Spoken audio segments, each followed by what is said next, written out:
बिस्मिल्लाहिर्रहमानिर्रहीम। अस्सलाम वालेकुम डियर स्टूडेंट्स। सेकेंड ईयर के फिज़िक्स के लेक्चर का आगाज़ करते हैं और आज जो हम पढ़ेंगे वो है रेक्टिफिकेशन। ये भी बड़ा इम्पॉर्टेंट एक टॉपिक है। आई होप को मैं इंशाल्लाह कोशिश करूँगा आपको अच्छे से अच्छे अंदाज से समझाने की, और आपको उम्मीद है कि आप इसको अच्छी तरह अंडरस्टैंड करेंगे। जी स्टूडेंट्स, सबसे पहले देखें कि मैंने लिखा है रेक्टिफिकेशन। रेक्टिफिकेशन क्या है, याद रखिएगा स्टूडेंट्स। इसकी डेफिनेशन की जब हम बात करते हैं तो हम कहते हैं कन्वर्जन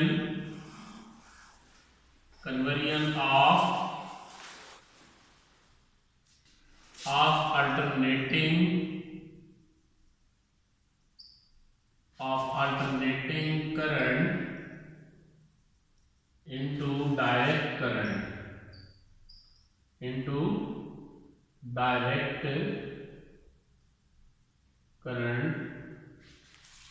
is called rectification.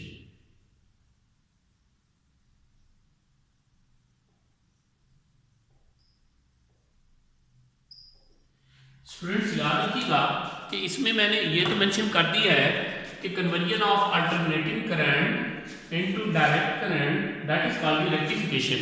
तो याद रखिएगा ऐसा जो डिवाइस होगी जो इस्तेमाल की जाती है for the rectification that is called the rectifier. तो याद रखिएगा the device used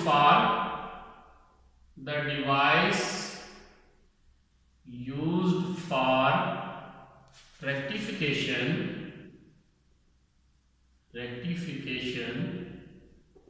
is called rectifier। अच्छा स्टूडेंट्स, और एक और इंपॉर्टेंट चीज इसमें जरा गौर करें कि हमारे पास अल्टरनेटिंग करंट और डायरेक्ट करंट में फर्क क्या है। याद रखिएगा स्टूडेंट्स कि ये हमने टाइम शो किया एक्स एक्सिस पे, और इस पे हमने इसका मैग्नीट्यूड शो करते हैं करंट का, ठीक है। तो याद रखिएगा स्टूडेंट्स कि ये हमारे पास एक कंप्लीट साइकिल है। ये जो ऊपर है ये आपको एक साइकिल नजर आ रहा है और एक साइकिल का हिस्सा ये नजर आ रहा है। यहां तक जो होगा इसको हम t/2 का नाम दे देंगे और ये t है हमारे पास। अब स्टूडेंट्स देखिएगा कि ये आधा हिस्सा ऊपर है, इसको हम पॉजिटिव हाफ साइकिल कहेंगे और इसको नेगेटिव हाफ साइकिल कहेंगे। लेकिन याद रखिएगा जो डायरेक्ट करंट होता है उसको अगर टाइम एक्सिस के अगेंस्ट हम देखते हैं तो स्टूडेंट्स याद रखिएगा उसका एक ही साइड पे रहते हैं। क्या होता है, एक ही साइड, पॉजिटिव वाला भी, और जब नेगेटिव हाफ साइकिल का भी देखेंगे तो वो भी हमें यहीं पे शो हो रहा होगा, ठीक हो गया। तो याद रखिएगा इसके अंदर जो एक्स एक्सिस के दोनों साइड पे, लेकिन इसका एक साइड पे हमें नजर आ रहा होगा, ठीक हो गया स्टूडेंट्स। देखें अल्टरनेटिंग करंट को हमने डायरेक्ट करंट में चेंज किया, किसमें, अल्टरनेटिंग करंट को डायरेक्ट करंट में। तो याद रखिएगा कैसे, हम यहां लेते हैं कि ये हमारे पास कोई एसी सोर्स है। क्या है, एसी सोर्स। अब एसी सोर्स के साथ हमने क्या किया कि यहां पे हमने एक लगाया है रेक्टिफायर, जो कि हम कल पढ़ चुके थे।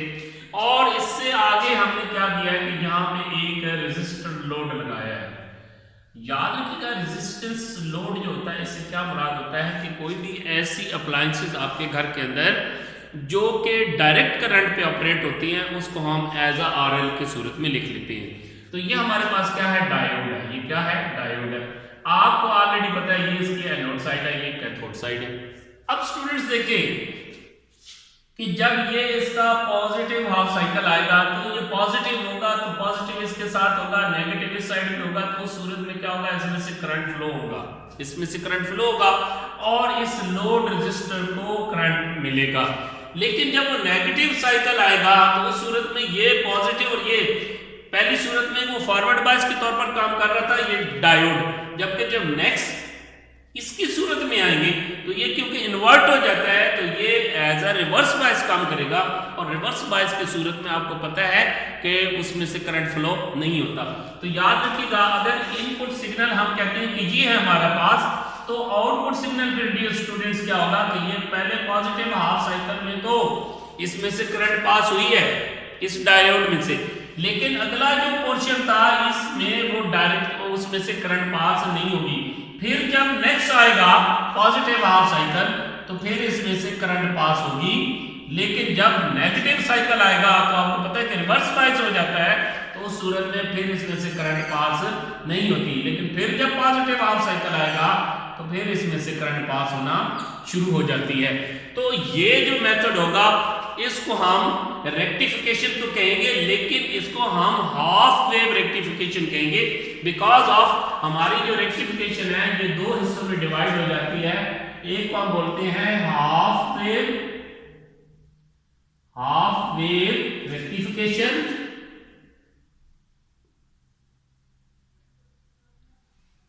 और दूसरे को हम क्या कहते हैं dear students, full wave rectification. जी स्टूडेंट्स, तो ये जो होगी इसको हम क्या नाम दे देंगे, half wave rectification.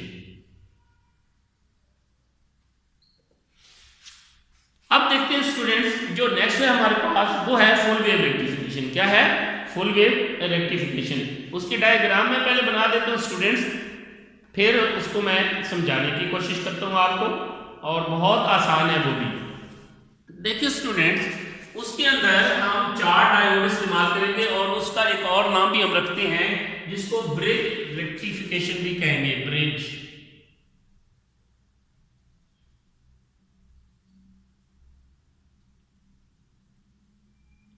Full wave bridge rectification.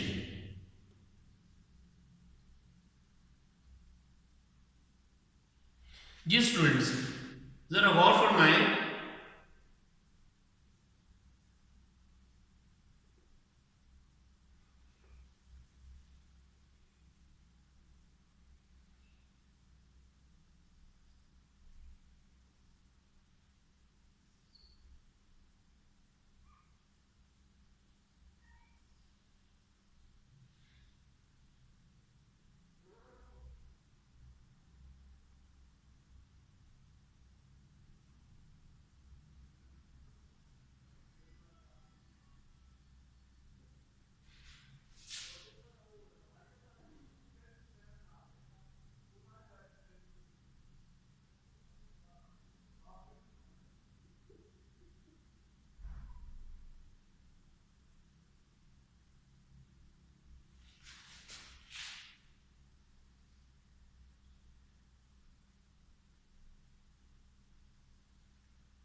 जी स्टूडेंट्स, देखिए ये हमारे पास क्या है, ये हमारे पास है एज अ ब्रिज रेक्टिफायर। क्या है?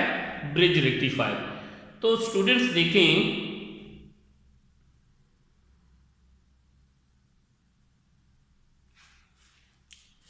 इसका नाम फॉर एग्जांपल हम रखते हैं D1 है, ये हमारे पास है D2, ये हमारे पास है D3, और ये हमारे पास है D4।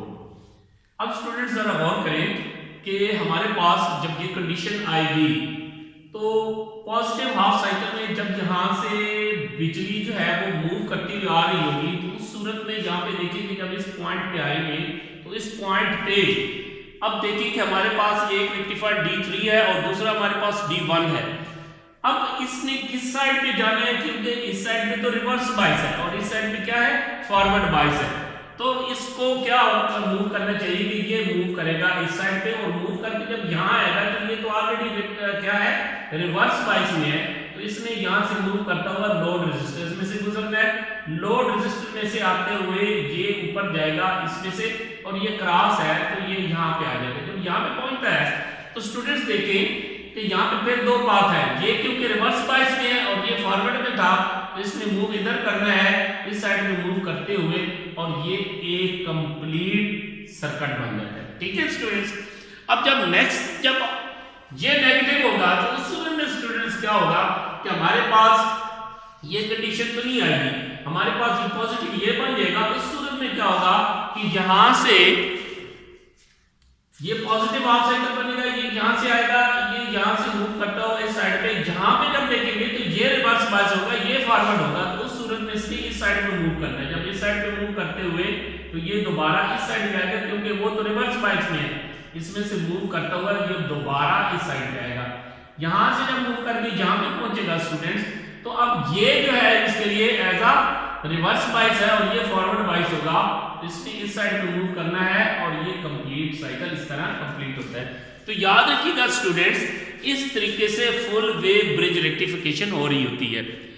आज स्टूडेंट्स इससे आगे जरा और एक चीज समझाता हूं, 1 मिनट होल्ड करें जी स्टूडेंट्स। तो इसको हम कह रहे थे कि ये हमारे पास है फुल वेव ब्रिज रेक्टिफिकेशन। क्या है? Full wave bridge rectification. याद रखिएगा D1 जो है एज अ फॉरवर्ड बाइस है, तो ये फॉरवर्ड बाइस काम कर रहा है, और ये दोनों क्या थे? As a reverse bias. अब नेक्स्ट जब हाफ साइकिल आया था तो उस सूरत में D4 और D3 ये एज अ हमारे पास एज अ फॉरवर्ड बाइस काम कर रहे थे, और ये जो D1 और D2 as a reverse bias काम कर रहे थे। तो इस तरीके से स्टूडेंट्स क्या होती है कि हमारे पास रेक्टिफिकेशन होती है, और क्या करते हैं कि हम अल्टरनेटिंग करंट को डायरेक्ट करंट में कन्वर्ट कर रहे होते हैं, और जो हमारा डायोड इस्तेमाल हो रहा होता है उसको हम रेक्टिफायर बोलते हैं। क्या बोलते हैं? रेक्टिफायर बोलते हैं।